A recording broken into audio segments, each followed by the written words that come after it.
um deste? Sou louca pelo meu. Na verdade, adoro todas as minhas coisas. Já se perguntou de onde vêm todas as coisas que compramos e para onde vão quando nos desfazemos delas? Não conseguia deixar de pensar nisso, por isso quis saber mais sobre o assunto. E os livros diziam que as coisas se deslocam ao longo de um sistema. Da extração para a produção, para a distribuição, para o consumo e para o tratamento de lixo. Isso tudo se chama a economia de materiais. Bem, estudei um pouco mais. Eu passei 10 anos viajando pelo mundo atrás de pistas de onde vêm as nossas coisas e para onde vão. E sabe o que eu descobri? Esta não é toda a história. Falta muita coisa nessa explicação. Em primeiro lugar, neste sistema parece que está tudo bem, sem problemas. Mas, na verdade, é um sistema em crise, porque trata-se de um sistema linear, e nós vivemos num planeta finito, e não se pode gerir um sistema linear num planeta finito, indefinidamente. Em todas as suas etapas, este sistema interage com o mundo real. A vida real não acontece numa página em branco. Interage com sociedades, culturas, economias, o ambiente, e durante as etapas a vida vai se chocando contra seus limites. Limites que aqui não vemos porque o diagrama está incompleto.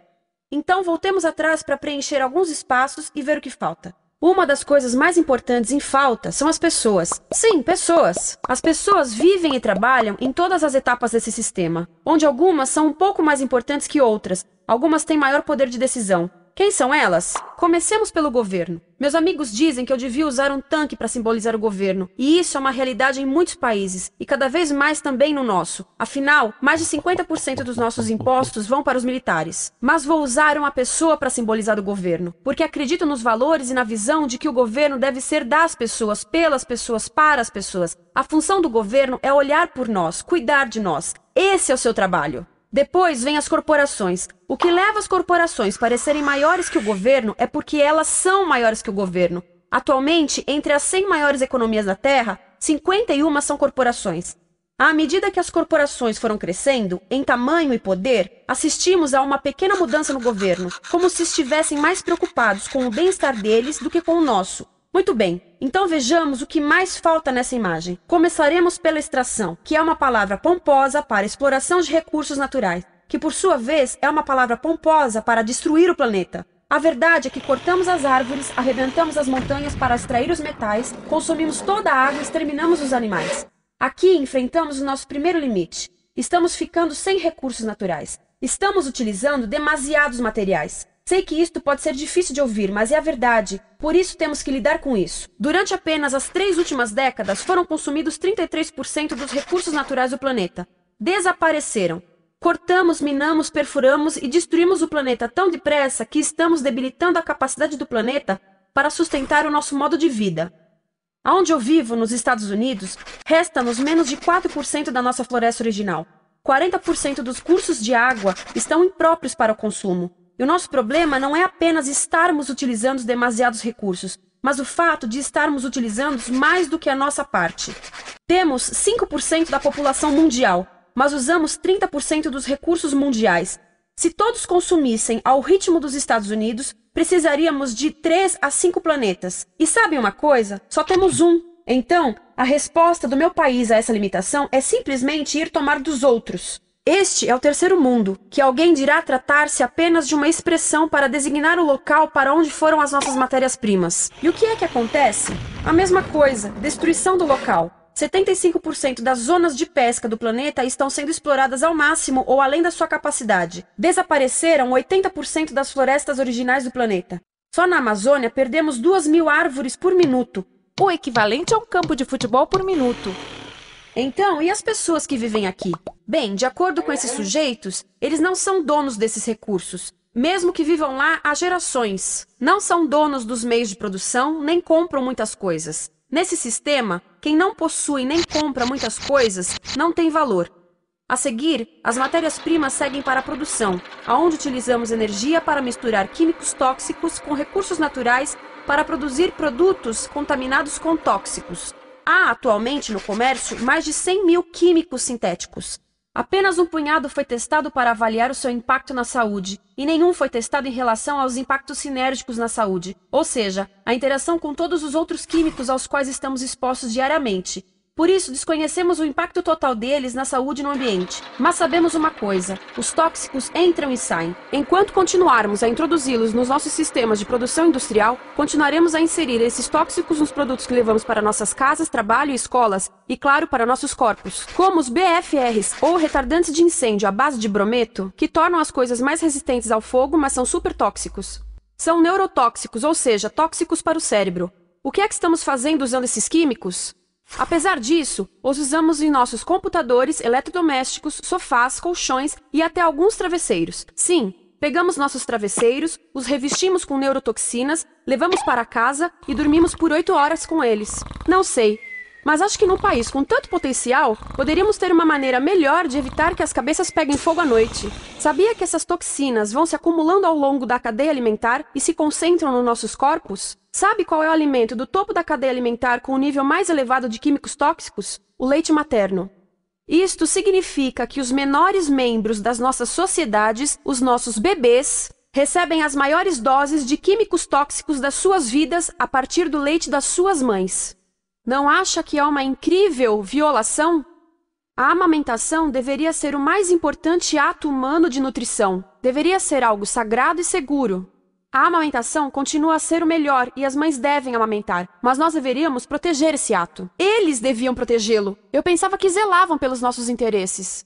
As pessoas que mais sofrem com esses produtos químicos são os trabalhadores das fábricas. Muitos são mulheres em idade reprodutiva que trabalham com toxinas que afetam a gestação, carcinogênicos e muito mais. Agora eu pergunto: que tipo de mulher em idade reprodutiva trabalharia num emprego deste, exposta a estas toxinas, a não ser uma mulher sem outra alternativa?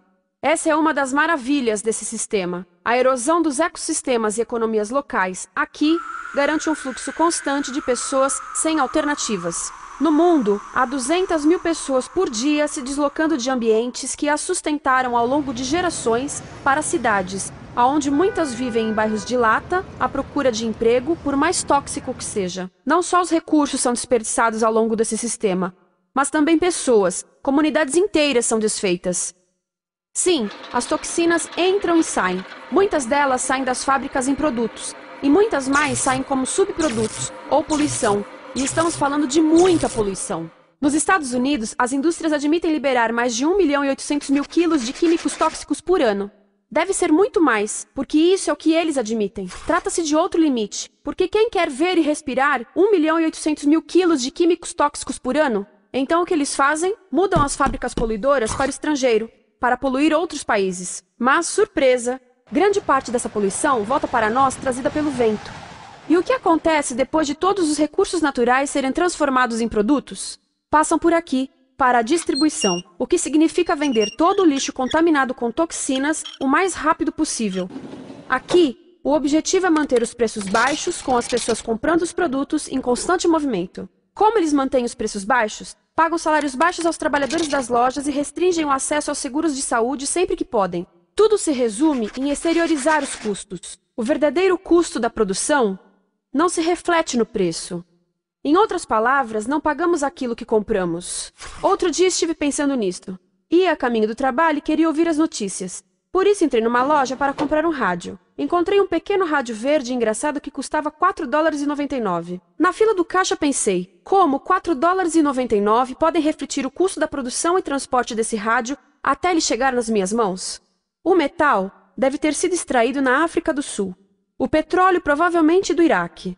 O plástico produzido na China e talvez montado por uma criança de 15 anos numa fábrica do México. $4,99 não paga nem o aluguel do espaço ocupado na prateleira, nem parte do salário do empregado que me atendeu, ou as viagens de navio e caminhão que o rádio fez. Foi assim que eu percebi que eu não paguei o valor do rádio. Então, quem pagou? Estas pessoas pagaram com a perda do espaço dos seus recursos naturais.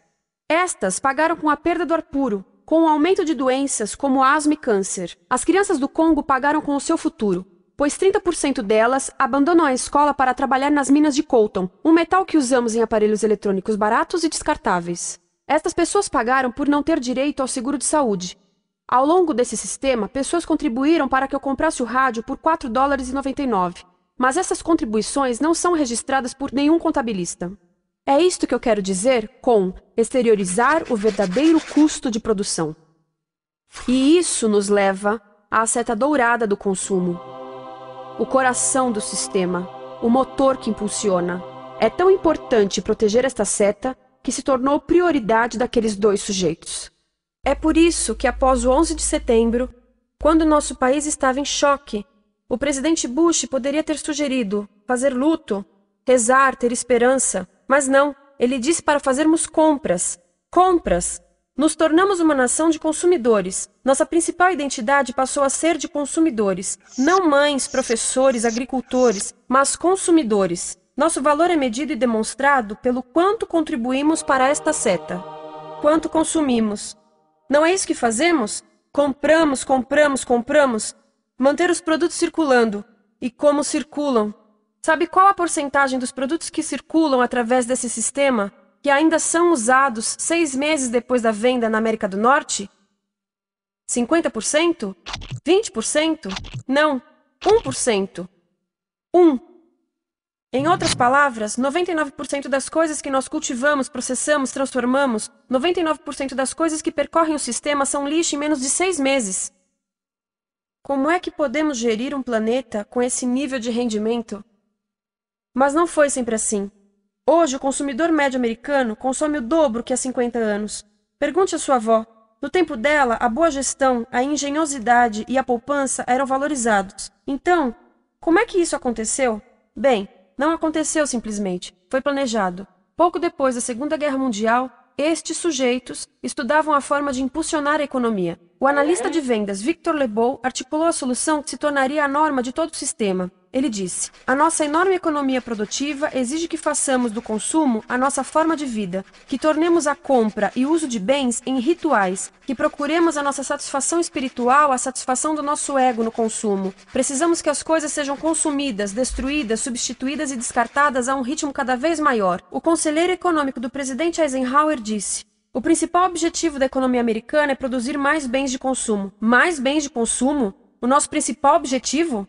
Não é providenciar cuidados médicos, ou educação, ou transportes seguros, ou sustentabilidade, ou justiça? Bens de consumo?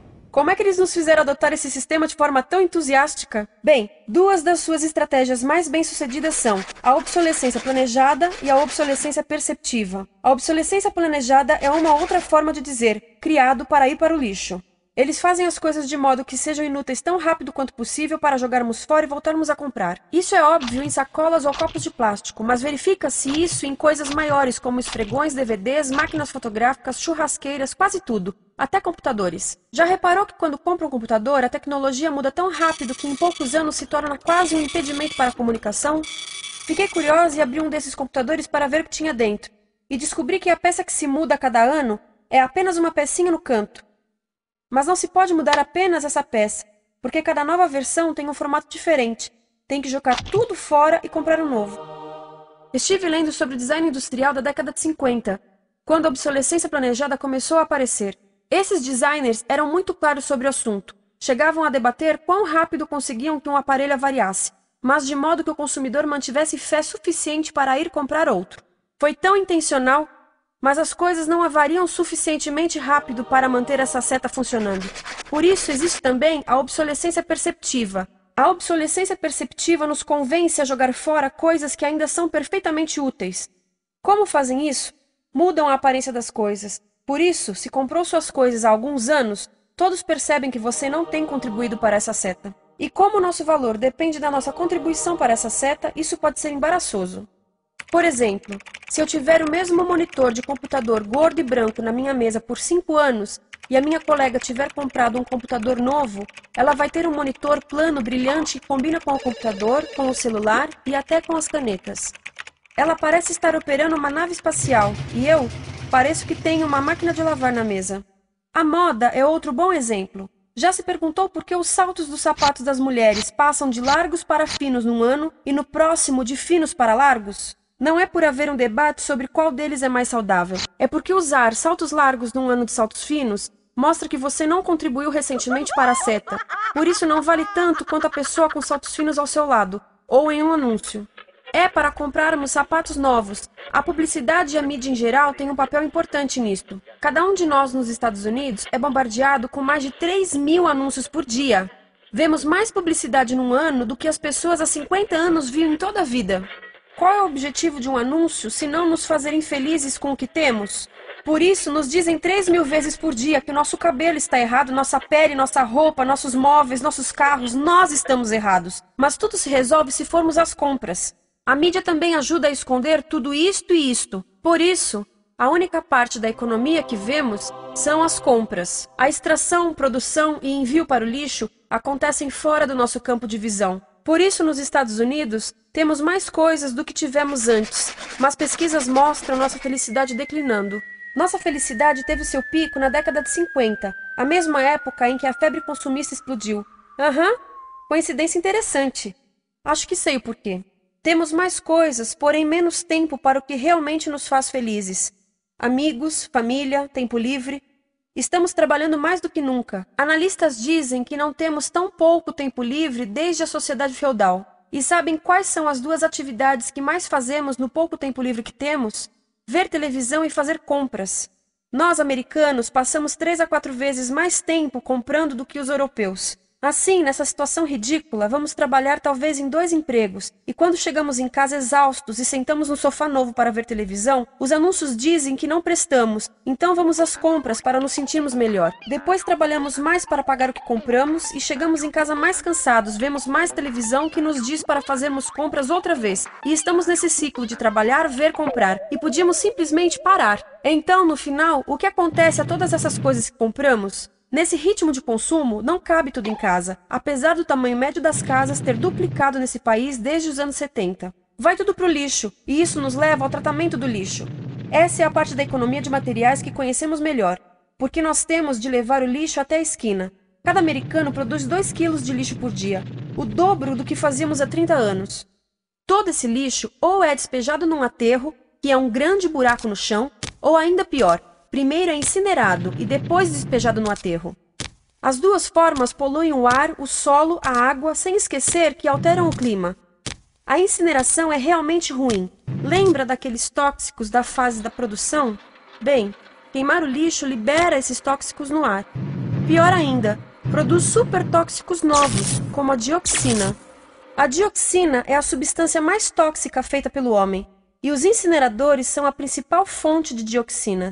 Isso significa que podemos parar a principal fonte da mais tóxica substância conhecida e feita pelo homem, simplesmente parando de queimar o lixo. E podemos parar hoje. Algumas empresas não querem criar aterros e incineradores aqui. Por isso, também exportam os resíduos. Então, e a reciclagem? A reciclagem ajuda? Sim, a reciclagem ajuda. Ela reduz o lixo nessa extremidade e depois reduz a pressão para minerar e colher mais nessa extremidade. Sim, todos devemos reciclar, mas reciclar não é o suficiente. Reciclar nunca será suficiente, por 2 razões. Primeiro, o lixo que vem das nossas casas é apenas a ponta do iceberg. Para cada saco de lixo que deixamos na esquina, 70 sacos de lixo são criados anteriormente, só para fazer o lixo desse saco que deixamos na esquina. Assim, mesmo que pudéssemos reciclar 100% do lixo das nossas casas, não se chegaria ao coração do problema. Além disso, grande parte do lixo não pode ser reciclado, ou porque contém demasiados tóxicos, ou porque é criado de início para não ser reciclável, como aquelas caixas de suco, que têm as camadas de metal, papel e plástico, todas coladas. Não dá para separar essas camadas para reciclá-las. Como se vê, é um sistema em crise. Por todo o percurso, estamos batendo em limites, do clima em mudança ao decréscimo da felicidade. Simplesmente não está funcionando. Mas a parte boa de um problema tão generalizado é haver tantos pontos de intervenção. Há pessoas trabalhando aqui salvando florestas, e aqui na produção limpa. Pessoas trabalhando em direitos do trabalho, em comércio justo, em consumo consciente, no bloqueio de aterros e incineradores. E muito importante, em recuperar o nosso governo, para que seja realmente pelas pessoas e para as pessoas. Todo esse trabalho é criticamente importante, mas as coisas vão realmente começar a se mover quando enxergarmos as ligações, quando enxergarmos o panorama geral. Quando as pessoas ao longo do sistema se unirem, poderemos reivindicar e transformar esse sistema linear em algo novo, um sistema que não desperdice recursos ou pessoas, porque aquilo de que precisamos nos livrar é da antiga mentalidade de usar e jogar fora. Há uma nova escola de pensamento nesse assunto, e é baseada em sustentabilidade e equidade, química verde, 0 resíduos, produção em ciclo fechado, energia renovável, economias locais vivas, já está acontecendo. Há quem diga que é irrealista, idealista, que não pode acontecer. Mas eu digo que quem é irrealista são os que querem continuar pelo velho caminho. Isso é que é sonhar. Lembre-se que a velha forma não aconteceu por acaso. Não é como a gravidade que temos que conviver. As pessoas a criaram, e nós também somos pessoas. Por isso, vamos criar algo novo.